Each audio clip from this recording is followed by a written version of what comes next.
I'm Jim Bruner, and my job title is Futurist Farmer and Alpha Animal at Mezzacello Urban Farm, which is an urban farm located right downtown at Broad Street and 20th, 10 blocks from, well, 12 blocks from the state capitol.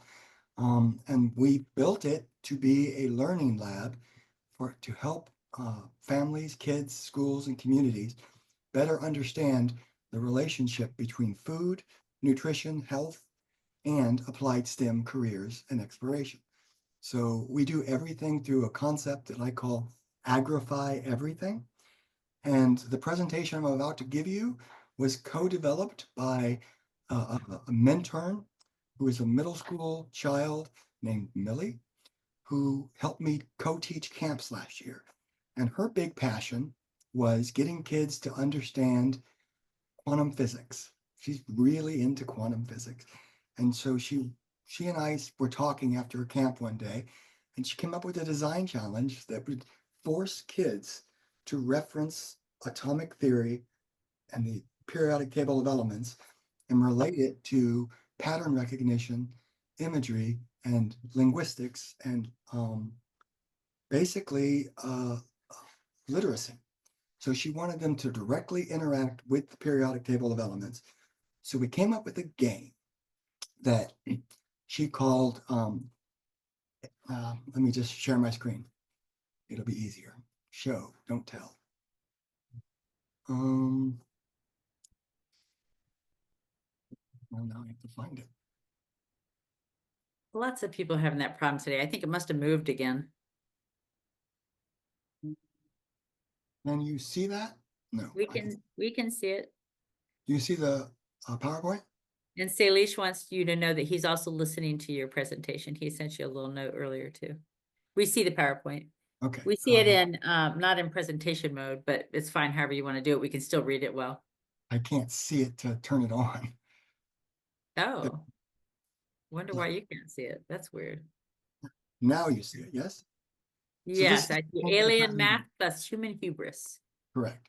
So remember, this is a design challenge that is meant to last maybe 3 hours, that is going to relate language with applied physics, quantum mechanics, and understanding energy.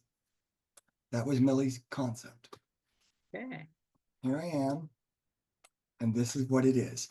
A game to gamify applied STEM thinking and the reframing of a problem with language. So this is what we had at the camp that nobody was interacting with. And Millie was very sad about this. So she created this game with me to force people to use an alien language that had no relationship to English to describe elements, which are universal. And these are the things that we wanted to highlight in this game. So we created this game. This is one of the aliens, and this is their first message to us. It's in Klingon, and we can't read Klingon, but we translated it eventually through this game to be "Floa de Luz," which is how can you see with only 2 eyes? And that's where it started. So here is the problem. This is the alien. We've just encountered them. It's pronounced zirclons, which is important because I can never remember how to pronounce it just from the spelling. And there are a few differences between the zirclon emissary and humanity. And the question was, can you spot them? And ultimately the kids said, that's right. They use math differently, which of course they did not say. They had pointed out 1,000 different things, but math is the unifying thing. So this is a zirclon. How are we going to learn to communicate between the 220 plus languages currently spoken on Earth and the common zirclon language and history system? It's math. Why math? When we think about the universe, we know every aspect of the universe can be described by math. Most kids don't know that, but we're going to prove it. So this is the universe. and we're going to discuss 3 topics: objects, dimensions, and energy. That is the common unifying structure between the zircons and humanity. We need a few rules. The zircons do not see. So everything's blurry because of the way they evolved. The zircon race don't sense matter the way they do. They sense radiation. So how do we work around this constraint? Well, now we have design constraints. Let the game begin. So those few topics we just discussed, zircons don't see, they only sense energy, and they don't have a common language structure. Here's how we're going to do it. Go back to the zircons do not see. This is how we see. This is how the zircons see. They see in light and radiation. So why is this important? Because when the zircons first encountered humanity in the game, they only sensed our radiation, which is radio waves. So they assumed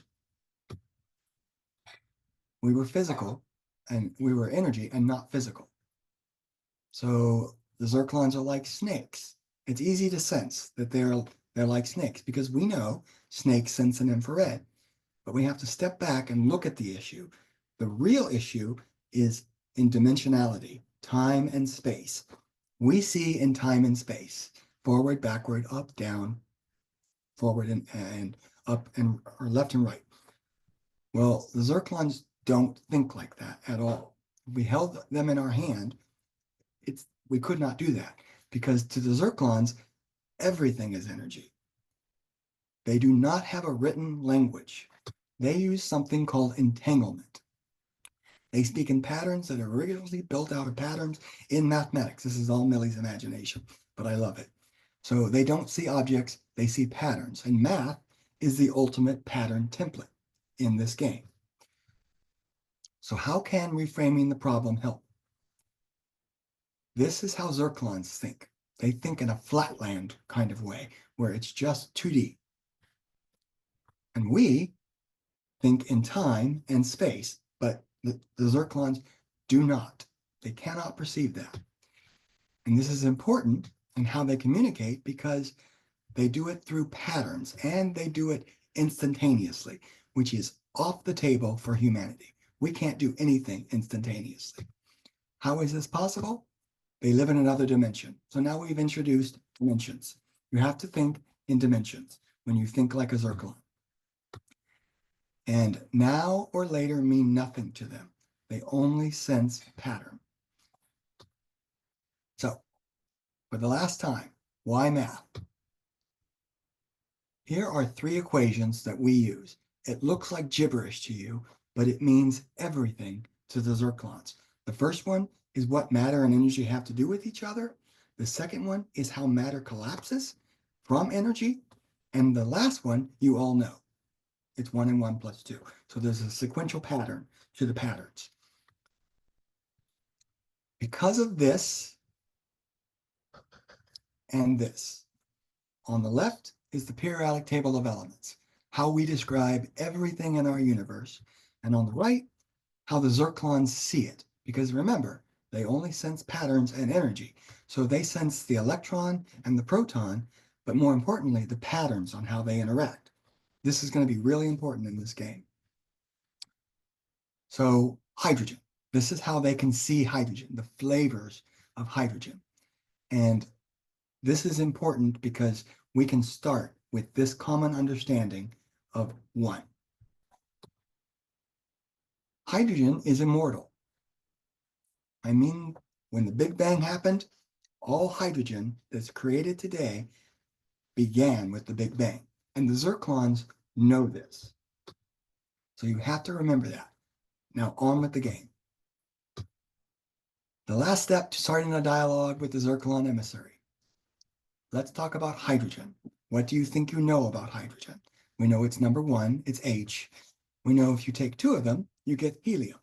But the zircons can't make sense of this. But they can make sense of this. 1 and 1 unite to make 2. So what we need to do is find a way to make a common understanding of the periodic table of elements but not like this. It's got to be a pattern, and it has to start with one, and it should spiral out, because that's the pattern that energy takes. In a quantum state, it's different, but in energy, it spirals out. So it starts like this. Hydrogen is at the center, and like a spider web, all the other elements, hydrogen, hydrogen, helium, hydrogen, helium, helium, lithium. So it spirals out. The zircons see pattern, and we say this is our periodic table of elements. It's the same, we just change the pattern to make it convenient for us to talk to each other and start finding common elements. We start asking questions.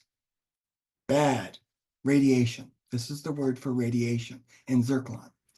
So we take that, and then we look at the green field, which is life. The zircons understand we have a common need of 6 elements. These are the zircon words for the elements. And these are our names for them: hydrogen, carbon, nitrogen, oxygen, phosphorus, sulfur. So the zircons are feeding us the word in Klingon for hydrogen and carbon. And we have to focus on the number, not the word. And from that, we now can talk about deoxyribonucleic acid, which we share, but they don't call it that. They call it hydrogen bonds and a protein synthesis chain. So now we have a common understanding. Let's go one level deeper.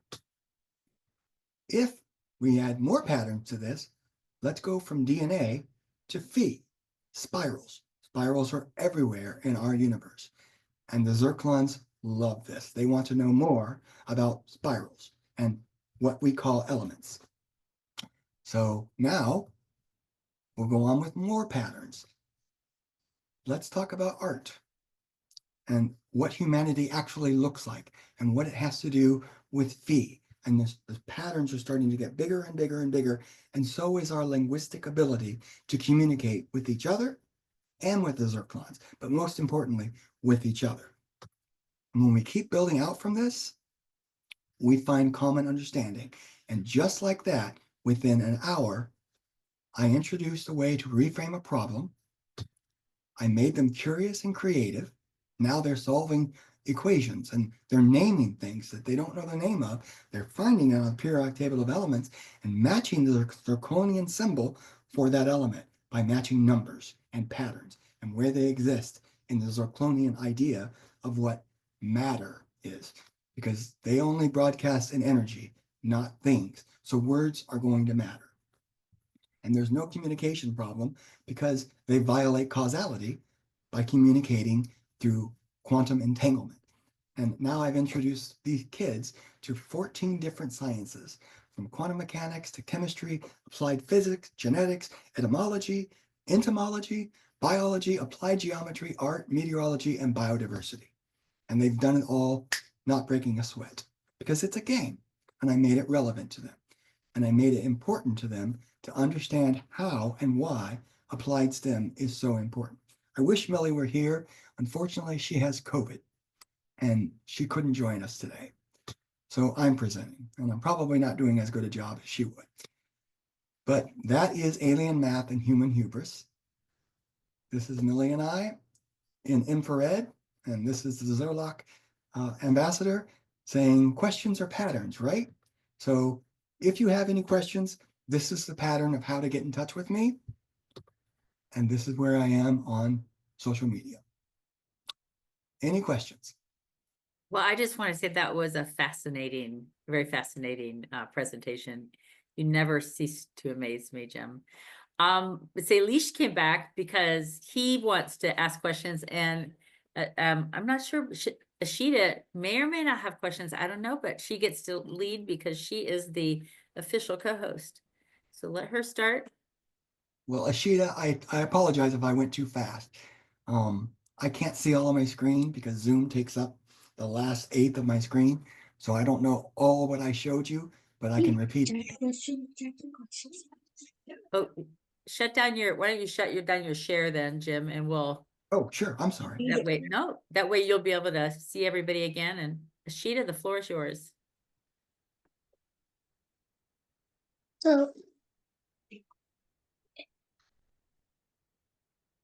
like I have a question about his presentation. Like, what inspired you to make a farm that uses both technology and traditional ways? Well, it's the future. You know, hey babe, stop. Um, Sustainability is the only way we're going to make it through the 21st century. As long as we stop or start or continue ignoring sustainability, we are not going to thrive. So, because I got tired and impatient of waiting for people to see the relationship between food, nutrition, wellness, and technology, I made my own. I just started making my own. And I've been doing this since COVID lockdown. And I think it's really important to reframe the problem of sustainability. And so I'm always looking for creative ways to talk about that problem. And I'm empowering young people to do the same. This idea of playing with an alien language and finding a commonality between the periodic table of elements, quantum entanglement, and language came from the mind of a 12-year-old kid.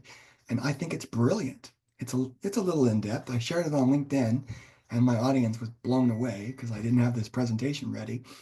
But you can see how easy it would be to take one thing like a hydrogen atom and create an entire language around it.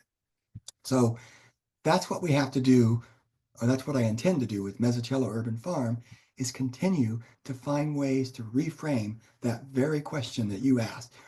Why would you mix a farm, traditional farming practices, with automation, robots, renewable energy, and renewable resources? It's because we need to reframe the problem of convenience and sustainability. We have to stop being the exception to the rule and understand what the rules really are. Does that answer your question? Good. Okay. Elise, do you have any questions for Jim? Yeah. My first question is, how did you find these patterns and how much patterns have you found? So let me understand if I understand the question. How does my farm get patterns and how many patterns have I found? Is that the question? Yeah. Well, first you have to identify for me, like I'm a zircon, what do you mean by pattern? Because pattern's a very lazy English word. I need you to contextualize it for me. What do you mean when you say pattern? Patterns like oxygen, nitrogen. Oh, yeah, that's easy. Those 6 elements, if any one of them were missing, no life would exist on this planet. Let's pick one. Just pick one out of the air, out of the 6. Oxygen. Okay. Without oxygen, nothing would decay. You could not breathe. Nothing would end. And no life would be on this planet because oxygen allows for combustion. And combustion is what happens in every cell, in every body of every alive organism on this planet. Take away oxygen, and this is a lifeless husk. No water, no air, no combustion, no life. That's just one. Do you understand why it's critical? We need to die to live. And all 6 of those elements help us live and die simultaneously. So, like without nitrogen, we couldn't breathe. We would be dead in less than a minute because our lungs would fill with blood and we would choke. Nitrogen fills our lungs and allows our lungs to expand, but doesn't interact with us. It also allows roots to breathe and take in food. So let's pick one that isn't like that. Let's say carbon. Without carbon, you would not have life. Nothing. Nothing would bond. Carbon's like a Labrador retriever. It wants to love everybody and it wants to bond with everything. But you have to live, you have to die to live. Remember that, right? So what does phosphorus do? Phosphorus makes DNA possible. It makes stems possible. It makes things strong. And sulfur, its twin, phosphorus is 15, sulfur is 16. Sulfur takes things apart. So we have to live to die to live again. And that spiral pattern that the Zerlocks were so fascinated with is life. And that's why Mezzacello exists. That's just one pattern. You asked me how many patterns I could perceive. To date, I have taught 45. There are 45 primary patterns that I teach here at Mezzacello. Hey, it's Sid. Hi, Sid. Sid's a dear friend of mine. Hey, But your presentation was amazing. Like, I was like looking at it and I'm like, wait, you can do that? You can do that? I was watching it and before I could even consider one, you gave another revelation and I'm like, thank you, buddy. That's high praise from you. Hold on We're- a second, Sid. I just want to make sure to see if Salish had any other question before we let you jump in, because I know you have questions. Please, Salish, I want to hear your questions. Did I answer the second one? Yeah, I had one more question. Go How ahead. how did this math, like, how did you figure out this math would help with like this thing? And also, could you give like one example of the alien math? Sure, I can. How did I figure out that math would help? Because in reality, in life, the thing that you fear the most is also the thing that you need the most. It's a common truth. The thing that you dread is going to be the thing you need most. And so many kids come through afraid of math. So I wanted to put math in the background, right? And they have to understand math, but I wanted them to understand math without technically, quote unquote, mathing. So we needed to find patterns, and patterns are really just math. All math equations are patterns with symbols, and the symbols stand in for something else. So if I could get the kids to do that as a game, they would be doing math without realizing it. And then once I pulled the cover off of it and they saw, oh my God, I now understand Schrodinger's equations, and how waves collapse into reality, and what the Heisenberg uncertainty principle really means. They're not afraid of it anymore. And then they start seeing patterns for themselves. That is mathematical and English literacy and critical thinking. And they did it spontaneously as a game. So now they know, one, not to be afraid of math, and two, that math is a part of all reality. And you ask what the primary Zirconian math is? It is hydrogen plus hydrogen equals enormous amounts of energy. Energy equals the mass at your hand. Let's take a grain of salt. And the speed of light in a vacuum, 300,000 squared, which is 9 billion joules. And because the Zirconians only see in energy, they know that when you take hydrogen and mix it with hydrogen, it's going to release an enormous amount of energy. And what do the Zirconians see in? Do you remember? Uh, Energy. That's right. So they know that hydrogen plus hydrogen is helium. And now they know, if we know that, there must be a lot more that we know. So let's start there. What is the Zirconian word for hydrogen? And from there, we can build an entire linguistic index and a shared reality. Because we know they are physical. They just don't see edges. So let's get around edges. Who needs edges? Because if you think about it, at the atomic scale, we don't have edges. You are just a big blob of carbon and oxygen and phosphorus and sulfur, nitrogen, and you experience reality through energy. So Einstein taught us that energy and matter are equivalent. So let's start there. And so the big mathematical equation for the Zirconians is simple. 1 plus 1 equals 2. Now, so that's it. Once we understand that, we can build from there up.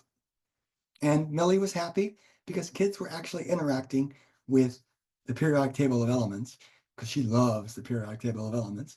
And they were interacting in a way that they didn't think about. Would you have ever thought that you could replot the periodic table of elements to a spiral?